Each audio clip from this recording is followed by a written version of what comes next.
Welcome on board, chosen one. Let's stop pretending this was luck. Let's stop acting like this was coincidence. They said you were fragile. They said you were too quiet, too soft, too strange to survive in their world. They said you wouldn't last once real pressure showed up.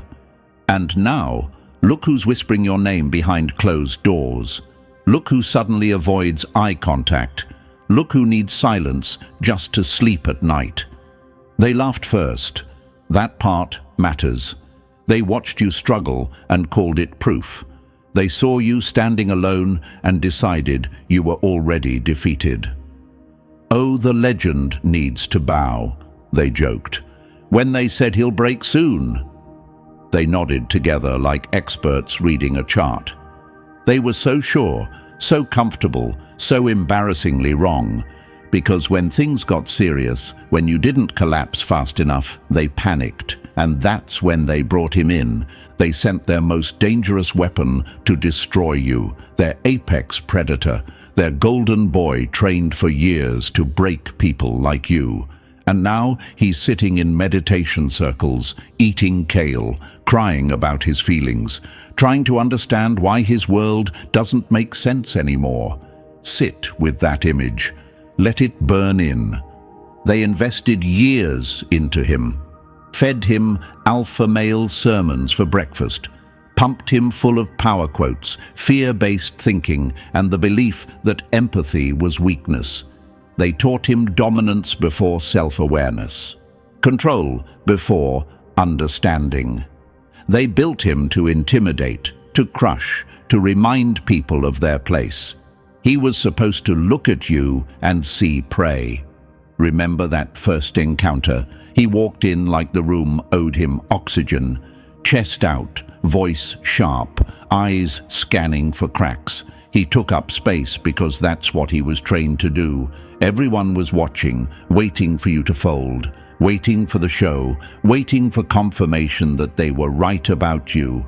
But something went wrong. You didn't flinch. You didn't fight back. You didn't submit. You didn't play the script they handed you. You just stayed still, calm, observant, present. And that's when it happened. You saw him, not the mask, not the performance.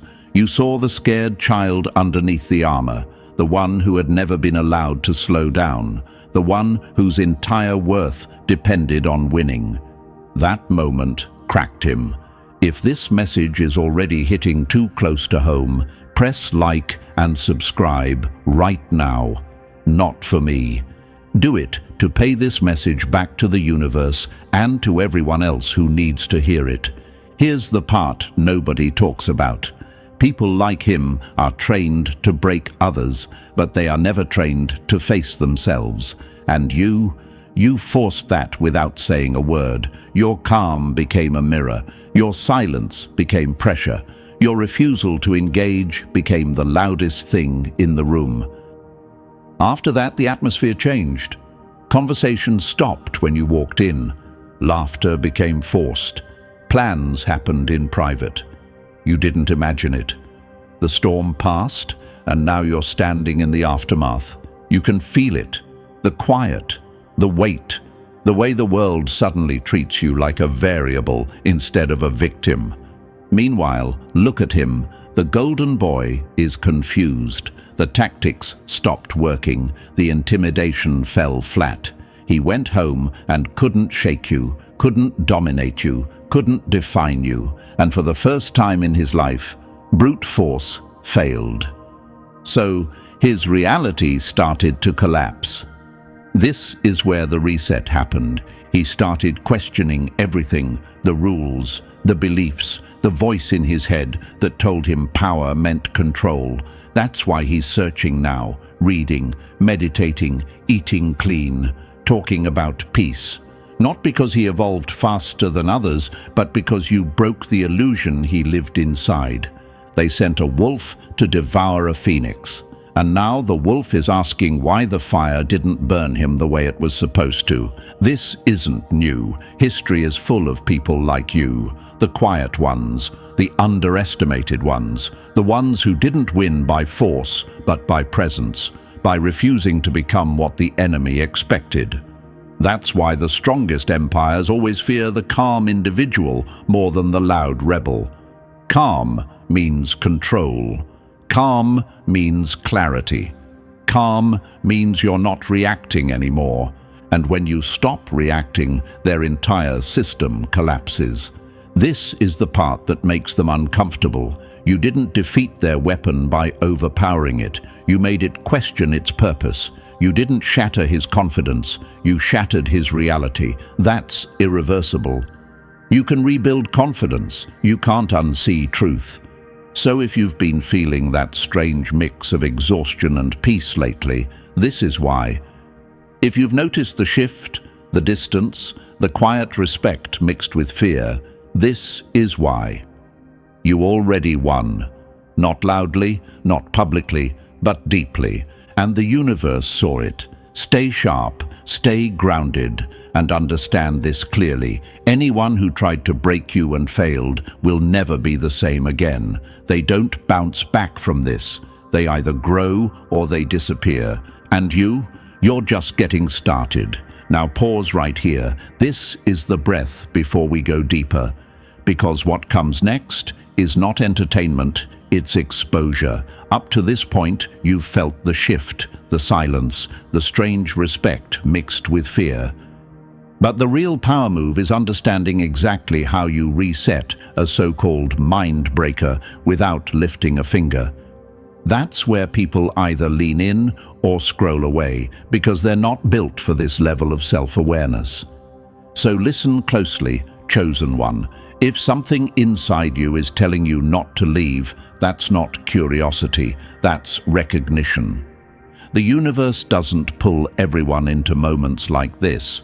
Only the ones who've already survived the mental war feel that tug to stay until the end.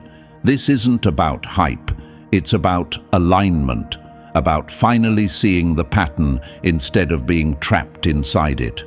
If you're still here, prove it. Drop 777 in the comments.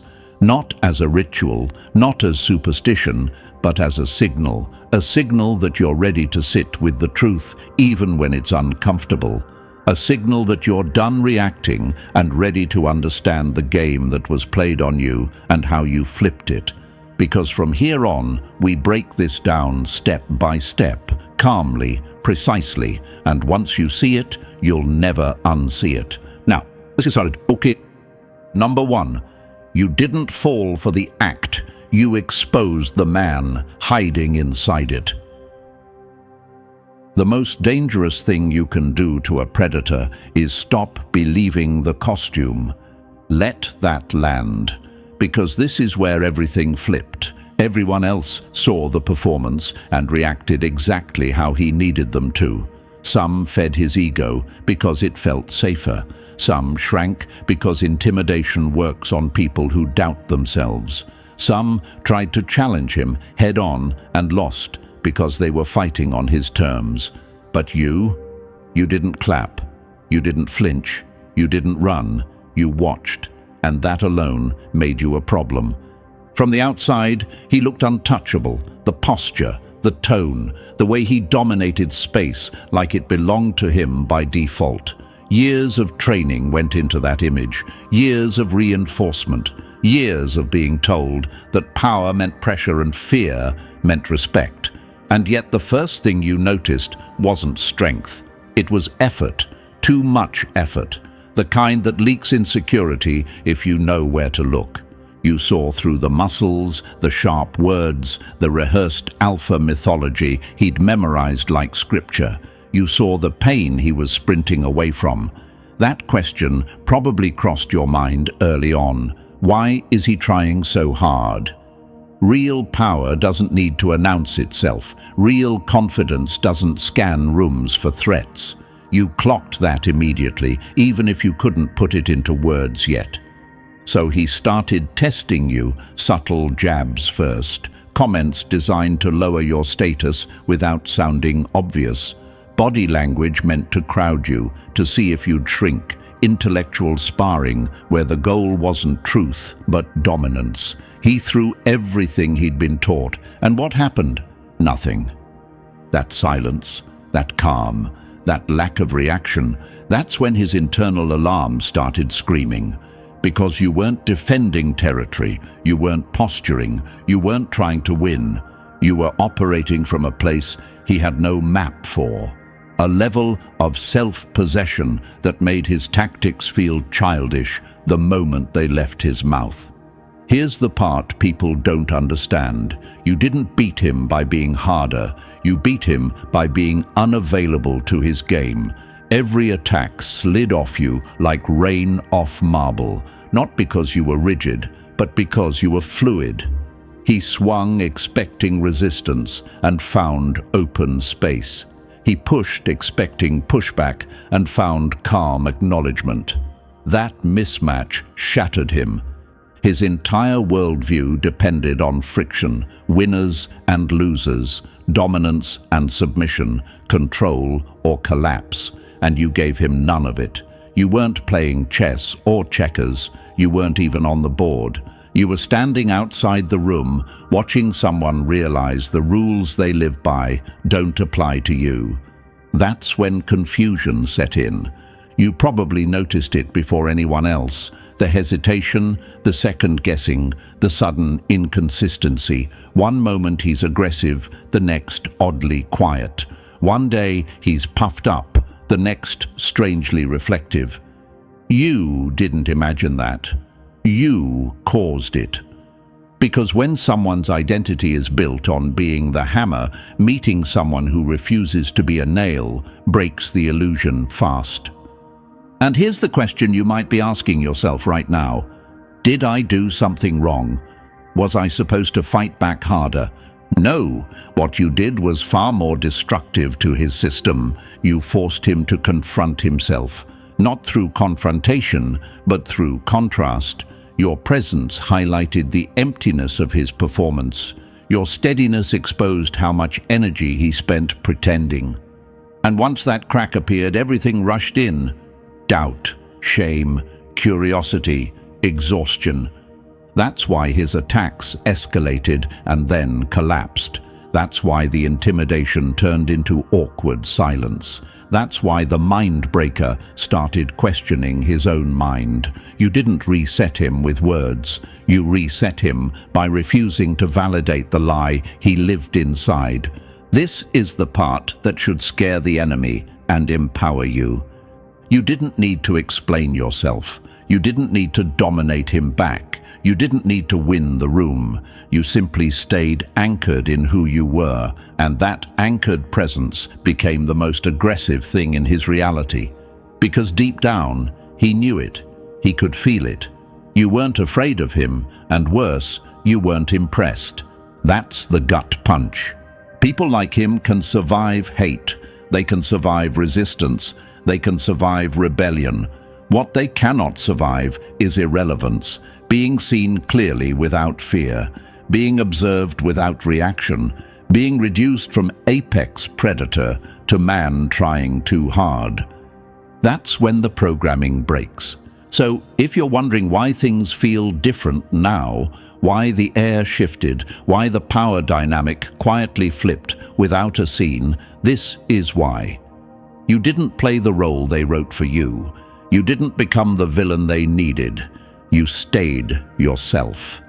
And that forced him to see that everything he built his identity on was fragile. This is not softness. This is mastery. And whether they admit it or not, everyone in that room felt it the moment his performance stopped working on you. Number 2, you didn't attack his beliefs. You let them collapse on their own. Nothing terrifies a control addict more than someone they can't decode. That's where his real breakdown started, not in public, not during some dramatic confrontation. It happened late at night, alone, when the noise finally shut up and there was no audience to perform for. That's when he replayed every interaction with you like surveillance footage, frame by frame, hunting for your angle. Because in his world, nobody shows up clean. Everyone wants something. Power, approval, leverage, dominance. Everyone has a move. Except you didn't. That made you unreadable. And unreadable people are lethal to systems built on control. He went over your words, your pauses, your eye contact, the moments where you should have reacted and didn't. He tried to label you. Manipulator? No. Weak? Didn't fit. Threat? Maybe. But what kind? You didn't posture. You didn't intimidate. You didn't submit. You were just there, fully present, calm in a way that didn't ask permission. And that broke the logic his entire identity was built on. Here's the part that rattled him most. When he leaned into dominance, you didn't flinch. When he sharpened his tone, you didn't retreat. When he tried to provoke insecurity, you responded with curiosity, not fake kindness, not performative empathy, real, grounded interest in the person under the armor. That response wasn't in his playbook. He was taught vulnerability was death. That softness invited attack. That safety came from being the strongest person in the room. He learned early that power meant never being seen, only feared. And yet here you were, open without being exposed, calm without being passive, soft without being breakable. How are you vulnerable and still untouchable? That question haunted him. Imagine this. He spent his whole life building a fortress, thick walls, sharp edges, watchtowers everywhere. Anyone who approached got warned or wounded. Then you walk straight through the gate, because there was never a gate to begin with. No resistance, no challenge, just space. And suddenly, the fortress feels useless. That's when the cracks started spreading. At first, he tried to fix it by escalating, more dominance, more pressure, louder presence, sharper jabs. He doubled down on the only language he knew. If intimidation worked on everyone else, it should work on you. That was the math. But the harder he pushed, the more deeply present you became, not detached, not cold, present. And presence doesn't argue. Presence exposes. Every attack turned into an invitation, not one you verbally offered, but one his nervous system felt. An invitation to slow down, to notice himself, to feel the exhaustion of holding the mask up. That terrified him more than resistance ever could. When force meets emptiness, force collapses inward. You probably noticed the shift before he did. The way his aggression started to wobble, the inconsistency, one moment overconfident, the next strangely quiet, one day sharp, the next almost reflective. That wasn't strategy. That was destabilization. His worldview was losing its grip, and he didn't have a backup identity ready. Imagine a chess player realizing mid-game that the board is fake. The pieces still move, but the rules no longer matter. That's what you did to him. You didn't flip the board. You made it irrelevant. And here's where your mind might start asking dangerous questions. Did I trigger something?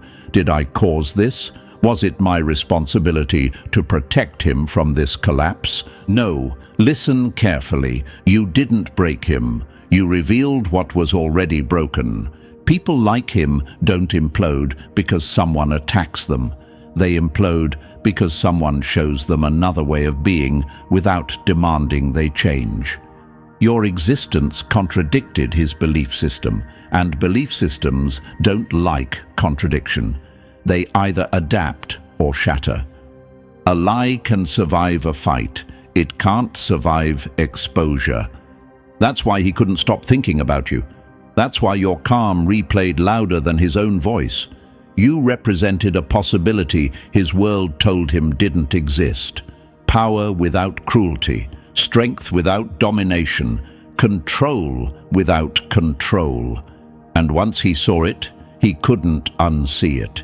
He tried to rationalize it, told himself you were hiding something, waiting to strike, playing a long game. That would have been easier, because if you were fake, his worldview stayed intact.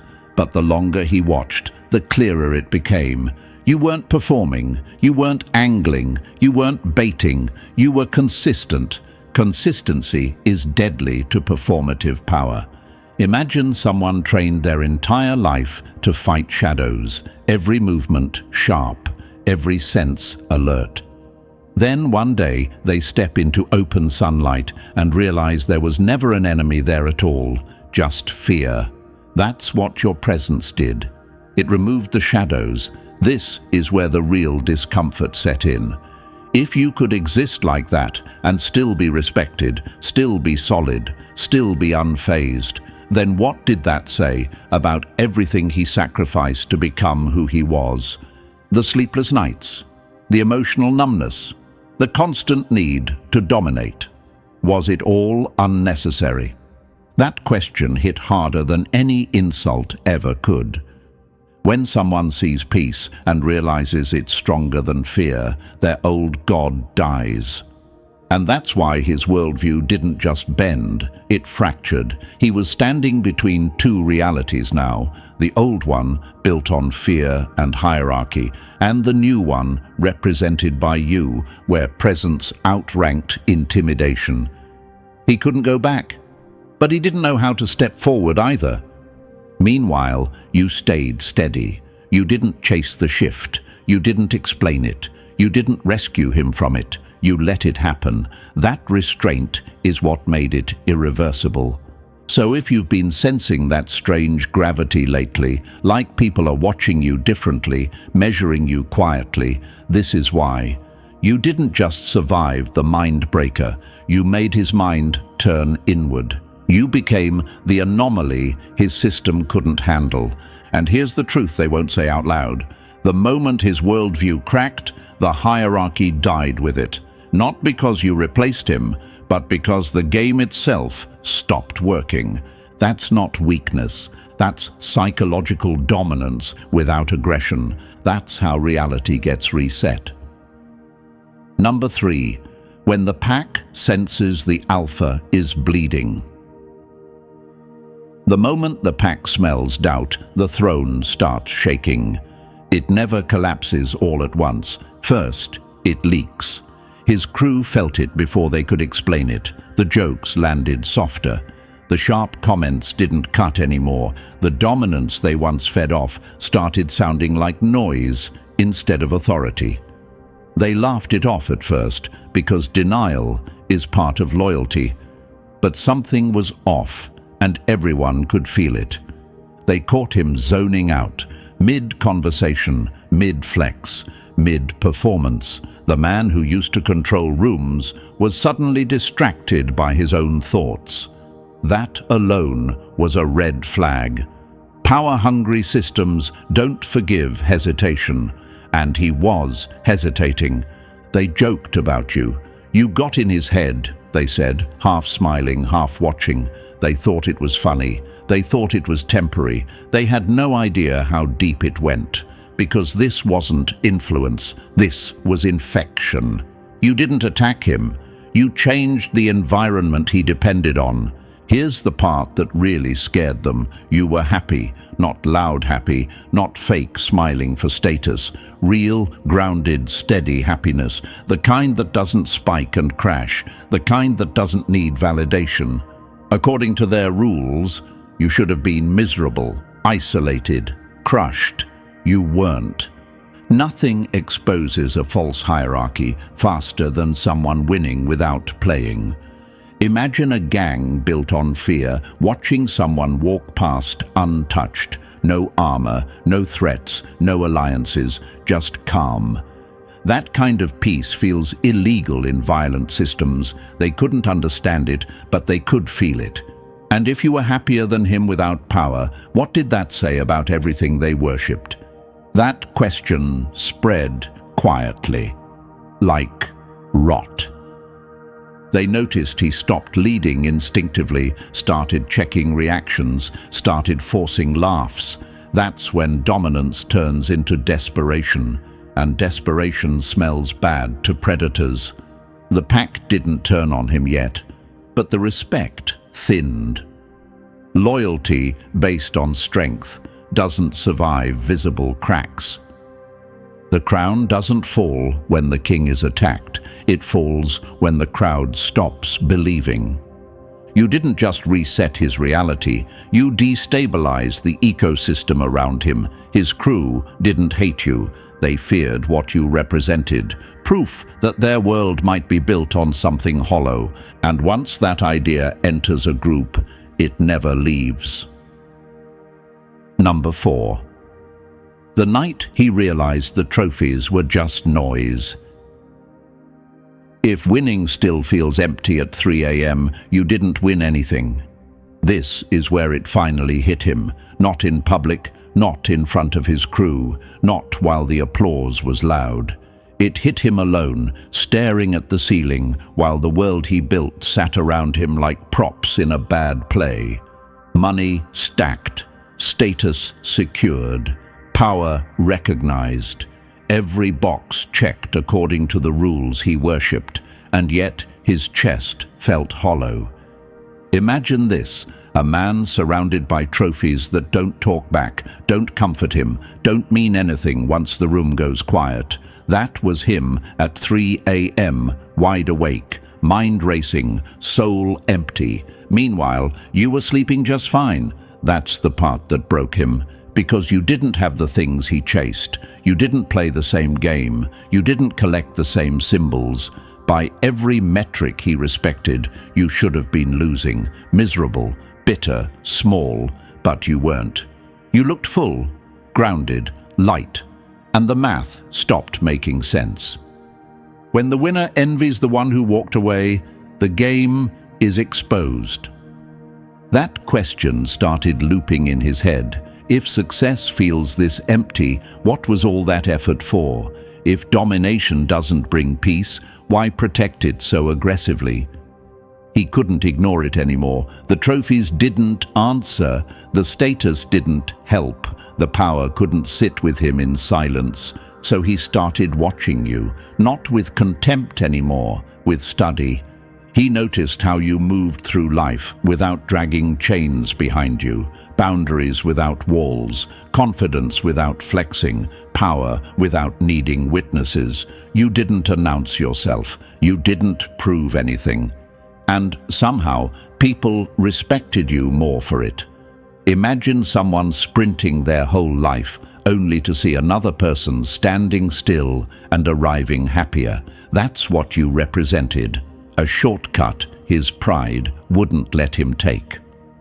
Real wealth is being able to sit alone without needing to distract yourself.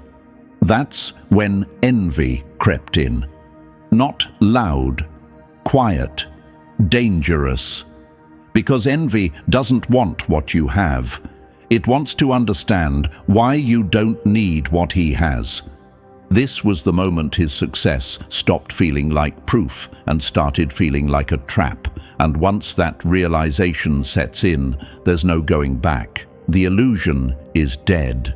You didn't steal his power. You showed him, it never fed him. Number 5. One question, one answer. Total system failure. The moment he questioned himself out loud, the war was already over. That night didn't look special from the outside. Loud room, fake smiles, expensive drinks, power circling power like it always does. But inside him, something was cracking fast. He walked up to you with the same swagger he'd used 1,000 times before. Same posture, same tone, same performance. Except this time he could hear it. Every word sounded rehearsed. Every move felt borrowed. The act finally betrayed him. That scared him. Because for the first time, he wasn't trying to dominate you, he was trying to understand you. And that shift alone meant the old version of him was already dead. Then it slipped out, not as an attack, not as a flex, as confusion. Why don't you ever fight back?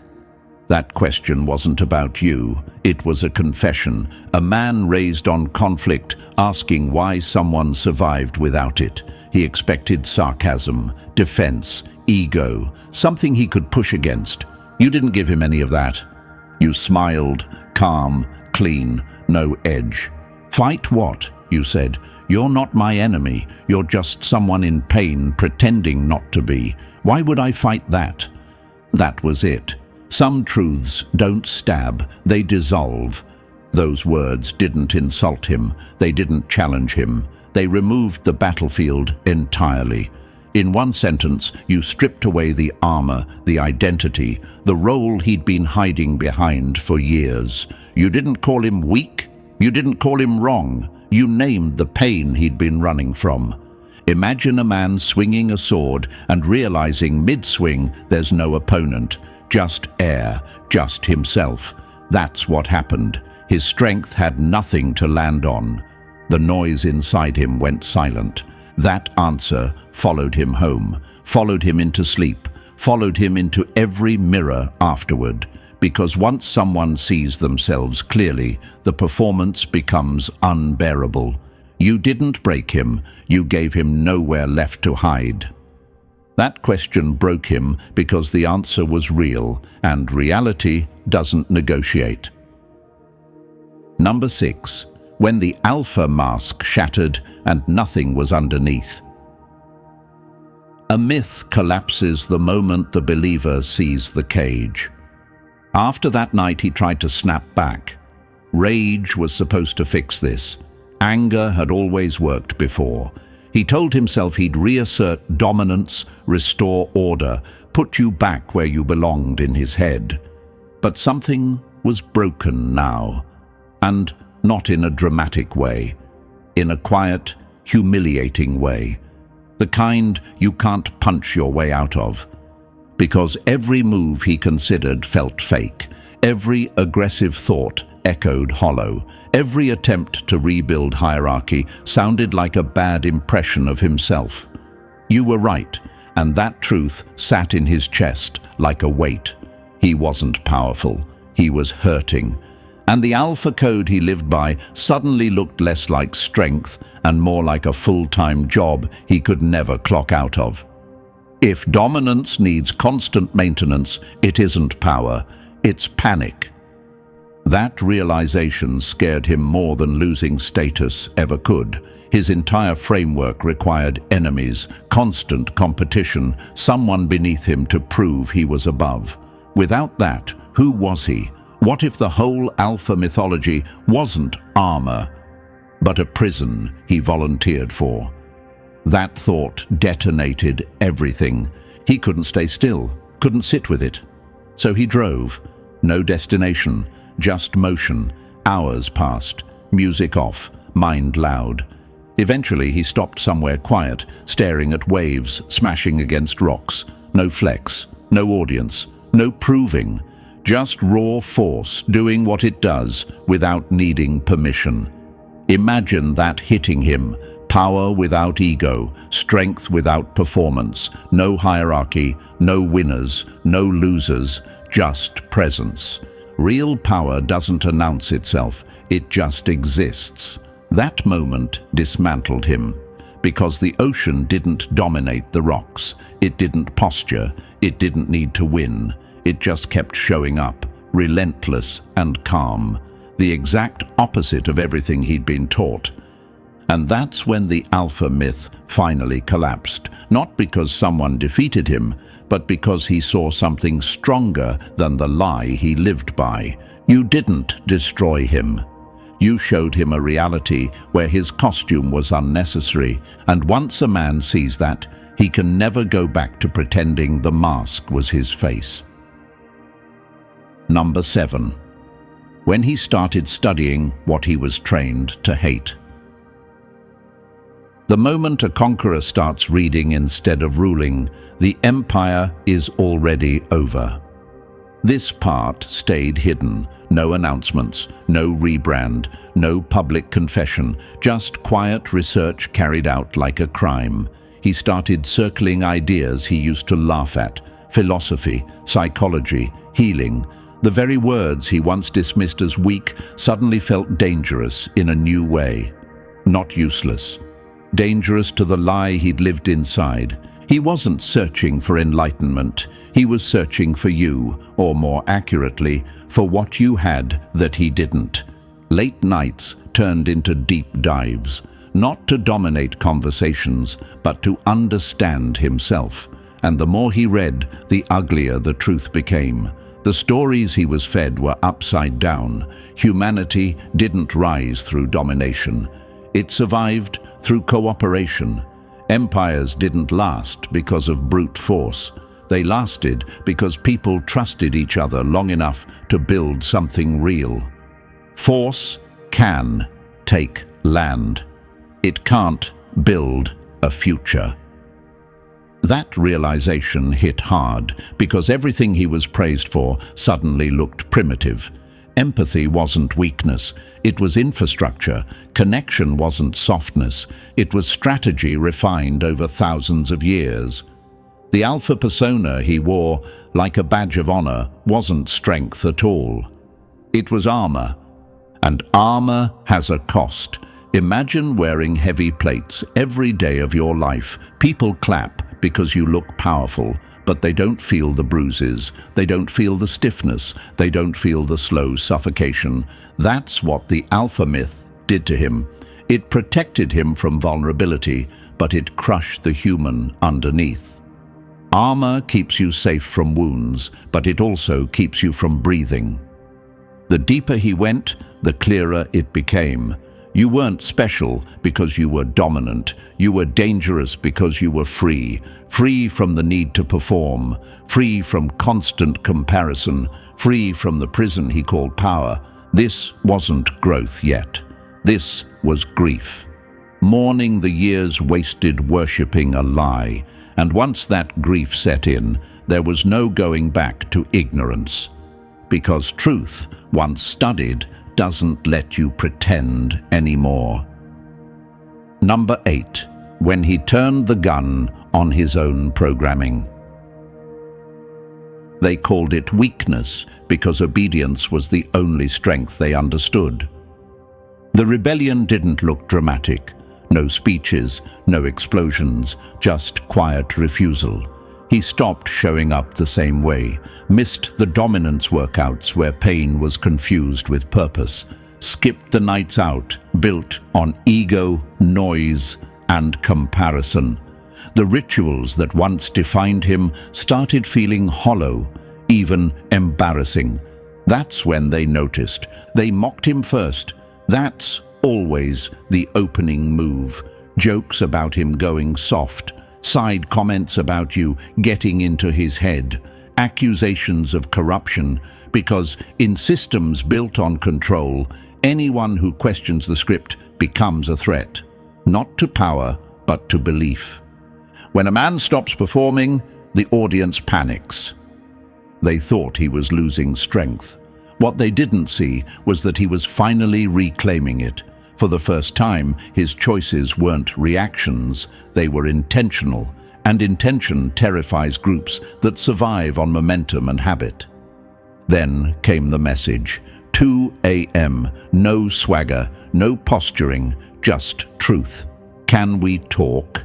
That alone told you everything. Men raised on dominance don't ask, they command. This wasn't command, this was surrender to honesty.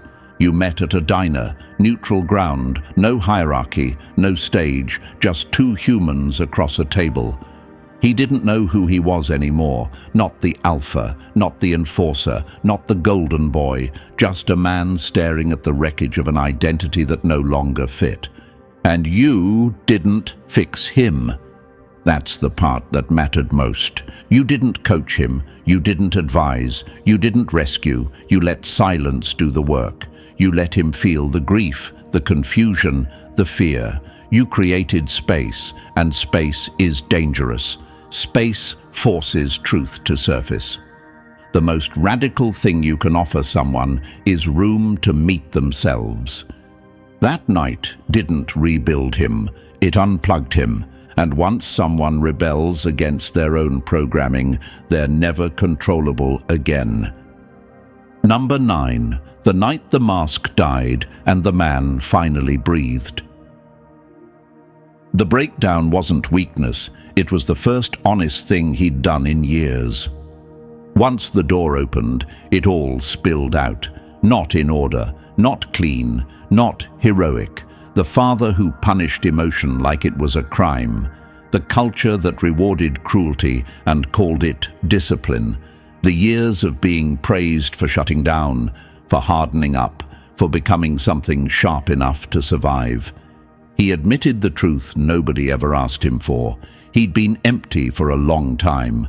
Functional, successful, applauded, dead inside. That's the part that still haunts him. He wasn't miserable in obvious ways. He was efficient, and efficiency can hide rot for decades. When pain is rewarded, silence becomes survival. He talked about the loneliness of always performing, of never being allowed to rest, of waking up every day already armored, already braced, already at war with the world for no reason he could explain anymore. He said the quiet moments scared him most, because without noise, there was nothing left to distract him from himself. And then he said the thing that broke him open. You were the first person who noticed, not admired, not feared, not impressed, not intimidated, not entertained, not recruited, not challenged, not worshipped, not resisted, not used, not impressed by the act. You saw him. And once someone is seen without applause or attack, the nervous system gives up the lie. That's when he cried. Not a single tear, not a cinematic pause, a full collapse, shoulders shaking, breath breaking, years of unexpressed grief rushing out all at once. The kind of crying that doesn't ask for comfort. The kind that happens when the body finally believes it's safe enough to stop pretending. You didn't interrupt it. You didn't rush to fix it. You didn't offer reassurance wrapped in advice. You held space. Some things don't need comfort. They need permission. That breakdown didn't weaken him. It freed him, because what finally broke wasn't the man. It was the performance keeping him alive, but never letting him live. And once that breaks, healing isn't a choice anymore. It's inevitable. Number 10. When he stopped performing strength and started becoming it. Real rebuilding doesn't look impressive. That's how you know it's real. The change didn't come with fireworks, no overnight enlightenment, no viral redemption arc, just small, uncomfortable decisions made daily without applause.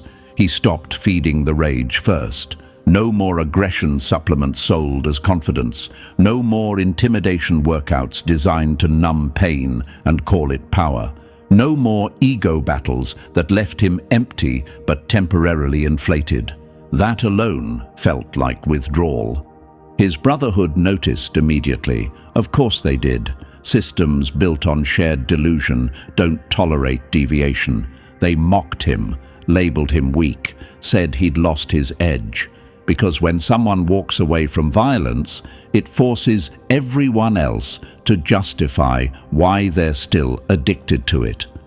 They don't fear weakness, they fear your proof that strength can exist without cruelty. And here's the part that surprised even him. He finally felt strong, not pumped, not hyped, strong in the quiet moments, strong enough to sit still, strong enough to feel without exploding, strong enough to say no without explaining himself. So he went further. Therapy wasn't glamorous. It didn't make him feel powerful at first. It made him feel exposed.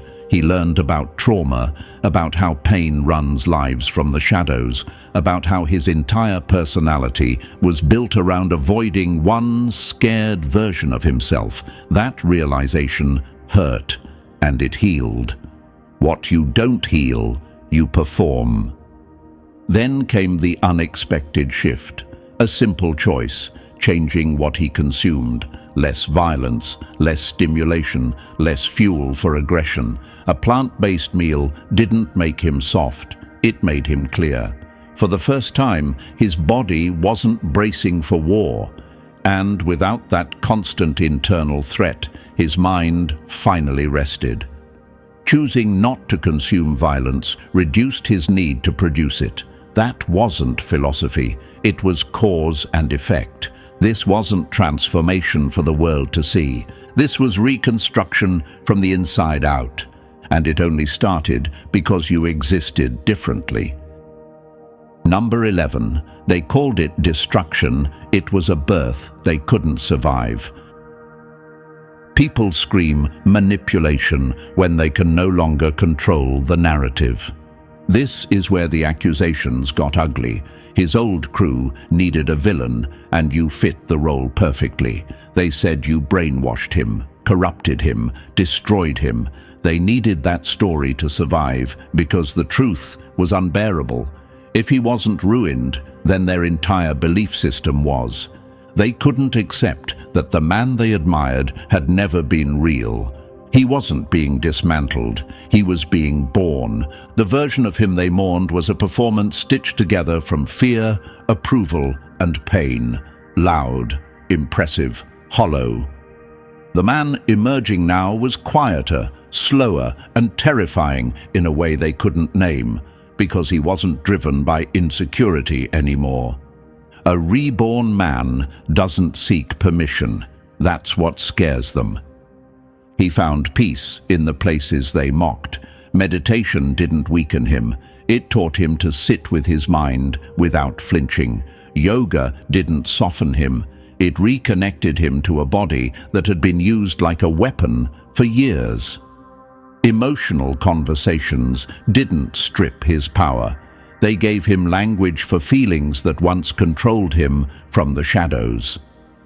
Imagine a man who spent his whole life clenching his fists, finally opening his hands. That release wasn't collapse, it was relief. Everything they warned him against did the opposite of what they promised. Calm made him clearer. Stillness made him stronger. Vulnerability made him unmovable.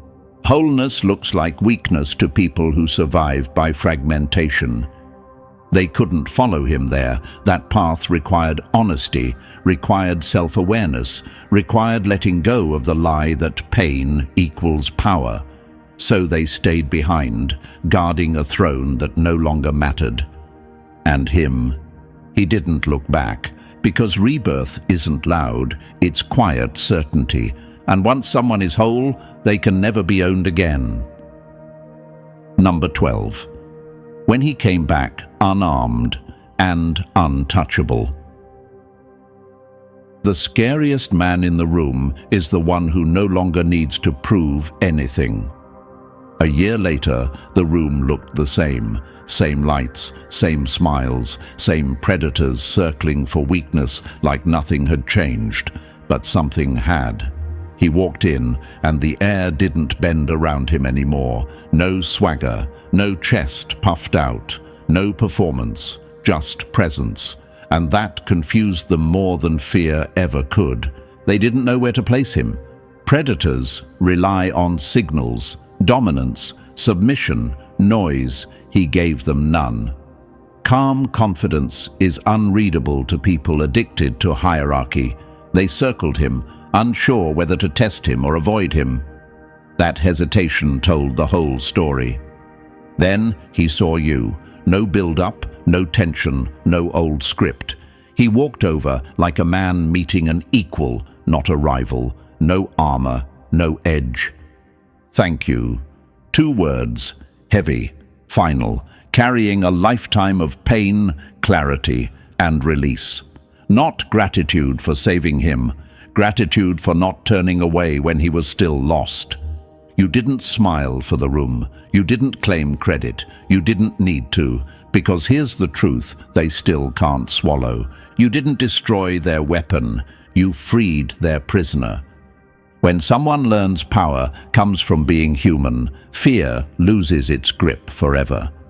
They didn't lose their apex predator because you beat him. They lost him because he realized he was never a weapon to begin with. He was a person trapped inside a role that fed others and starved him. That realization is irreversible. He didn't come back weaker, he came back unreachable, not owned, not programmable, not available for control. And that's why the system quietly rejected him, because once someone understands that being a person was always the real power, they can never be used again, and neither can you. Number 13. The final truths they can't erase. You don't beat systems like this by fighting them, you outgrow them. This is where the story actually ends, not with applause, not with revenge, not with a victory lap. It ends quietly, which is exactly why it terrifies them, because loud endings can be managed. Quiet ones spread. They will never admit what happened. They can't. Systems built on control don't confess failure. They edit history. They'll say the weapon malfunctioned. They'll say he burned out. They'll say he changed interests, lost discipline, went soft. Anything except the truth. Anything except admitting that one person standing outside the rules made the whole structure look fragile. They'll move on fast and hope no one notices the crack you left behind. But it's already too late. Because the most dangerous thing you can do to a violent hierarchy is prove that freedom exists inside it. Not hypothetically, not someday, right now. You didn't shout rebellion, you didn't sell a philosophy, you didn't recruit followers, you lived differently, calmly, consistently, and that quiet proof contaminated everything it touched. One so-called mind-breaker, freed without force, is evidence the cage was always optional. Once one prisoner escapes without running, the guards panic. That's why the energy around you feels strange now. Pay attention to it. People watch you differently. Conversations pause when you enter. Respect and distance show up together. Not because you're threatening, but because you're unclassifiable. They can't place you above or below anymore, and systems like theirs need hierarchy the way lungs need air. They start measuring you in silence, wondering how many others might wake up if they get too close, wondering if your presence alone is enough to undo years of conditioning. You didn't just survive their pressure. You changed the environment that pressure depended on. That's irreversible. And here's the part meant just for you, whether you asked for it or not. If you've ever wondered why life felt heavier early on, why you couldn't fully belong to brutal systems, why dominance games felt empty even when you were winning, this is why. You were never built to rule cages. You were built to see through them. Your discomfort wasn't weakness, it was awareness trying to wake you up. You don't convert enemies, you expose illusions, you don't dominate rooms, you change what power means inside them. That's why your presence unsettles people who rely on noise, intimidation, and performance. You don't feed the lie, and lies starve fast when they're ignored. The quiet ones don't look strong until the loud ones fall apart. So stop chasing recognition. Systems like this only recognize what they can control. Don't explain yourself. Don't defend your choices. Don't correct their version of the story. Let them misunderstand you forever. That confusion is not a problem, it's protection. Because when someone resets reality without force, without cruelty, without ego, the old world doesn't just lose control, it loses relevance. It keeps functioning, sure, but like a machine running without purpose, grinding itself down while pretending nothing changed. And that's the kind of victory they can't recover from. No rebellion to crush, no leader to discredit, no fight to win, just a living reminder that their rules were never law. You didn't destroy their system, you made it obsolete. So let's close this the only way it deserves to end. Not loud, not begging for approval, but grounded, clear, and dangerous in its calm. What you just witnessed wasn't motivation, it was exposure. Exposure of a system that couldn't break you and accidentally proved your power instead. If this message hit where it was supposed to, don't scroll away like it was nothing. Hit like, subscribe, and drop 777 in the comments as a signal that you understood it. Share this with someone who's still trapped in the noise. Stay sharp, stay human.